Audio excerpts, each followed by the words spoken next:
ಸ್ನೇಹಿತರೆ, ನೀವು ಯೋಚನೆ ಮಾಡಿ, ನೀವು ಇಂಟರ್ನ್ಯಾಷನಲ್ ಸ್ಪೇಸ್ ಸೆಂಟರ್ ಪಕ್ಕದಲ್ಲಿ ಫ್ಲೋಟ್ ಆಗ್ತಾ ಇದ್ದೀರಾ. ನಿಮ್ಮ ಸುತ್ತಲೂ ಸನ್ನಿನ ರೇಡಿಯೇಷನ್ ತುಂಬಿದೆ. ಹಾಗೆ ಎಲ್ಲೋ ದೂರದಲ್ಲಿ ಒಂದು ಸ್ಟಾರ್ ಎಕ್ಸ್ಪ್ಲೋಡ್ ಆಗ್ತಾ ಇದೆ. ಹಾಗೆ ನೀವು ದೂರದಲ್ಲಿ ನೋಡ್ತಾ ಇರೋ ಬ್ಲ್ಯಾಕ್ ಹೋಲ್ ಅದ್ರ ಹತ್ರ ಬರುವಂತ ಎಲ್ಲ ವಸ್ತುಗಳನ್ನ ನುಂಗ್ತಾ ಹೋಗ್ತಾ ಇದೆ. ಅದು ನೀವು ಬ್ಲ್ಯಾಕ್ ಹೋಲ್ ನೆಕೆಡ್ ಐಸ್ನಲ್ಲಿ ನೋಡೋದಕ್ಕೆ ಸಾಧ್ಯ ಇಲ್ಲ. ಆದ್ರೂ ನಾನು ನಿಮಗೆ ಒಂದು ಎಕ್ಸಾಂಪಲ್ ಹೇಳ್ತಾ ಇದ್ದೀನಿ. ಆದ್ರೂ ಸ್ಪೇಸ್ನಲ್ಲಿ ನೀವು ಫ್ಲೋಟ್ ಆಗ್ತಿರುವಾಗ ಅದ್ರ ಸೌಂಡ್ ಕಂಪ್ಲೀಟ್ ಸೈಲೆಂಟ್. ಯಾಕಂದ್ರೆ ನೀವು ಮಾತಾಡಿದ ತಕ್ಷಣ ಆ ಧ್ವನಿ ವೈಬ್ರೇಟ್ ಆಗಿ ಅದು ಮಾಲಿಕ್ಯೂಲ್ಗೆ ತಾಗಿ ಇನ್ನೊಂದು ಮಾಲಿಕ್ಯೂಲ್ಗೆ ತಾಗಿ ಚೈನ್ ರಿಯಾಕ್ಷನ್ ಆಗಿ ನಿಮ್ಮ ಕಿವಿಗೆ ಆ ಸೌಂಡ್ ತಲುಪುತ್ತೆ.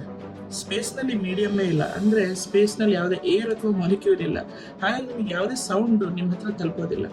ಆದರೆ ಟೆಕ್ನಿಕಲ್ ಆಗಿ ಸ್ಪೇಸ್ ಸೈಲೆಂಟ್ ಅಂತ ಹೇಳೋದಕ್ಕಾಗೋದಿಲ್ಲ. ಯಾಕಂದರೆ ಸ್ಪೇಸ್ ಒಳಗಡೆ ಎಲೆಕ್ಟ್ರಿಕ್ ಮ್ಯಾಗ್ನೆಟಿಕ್ ವೇವ್ಸ್ ಇರುತ್ತೆ. ಅಂದರೆ X-ray, radio waves, gamma waves, ಈ ಥರದ ವಸ್ತುಗಳಿದೆ. ಆದರೆ ಟೆಕ್ನಿಕಲ್ ಆಗಿ ನಮ್ಮ ಕಿವಿಗಳು ಈ ಸೌಂಡ್ಗಳನ್ನ ಕೇಳೋದಕ್ಕೆ ಡಿಸೈನ್ ಆಗಿಲ್ಲ ಅಂತ ಹೇಳ್ಬೋದು. ಹಾಗಾಗಿ ನಮ್ಗೆ ಅನ್ಸೋದು ಸ್ಪೇಸ್ ಸೈಲೆಂಟ್, ಆದರೆ ಸ್ಪೇಸ್ ಸೈಲೆಂಟ್ ಆಗಿಲ್ಲ.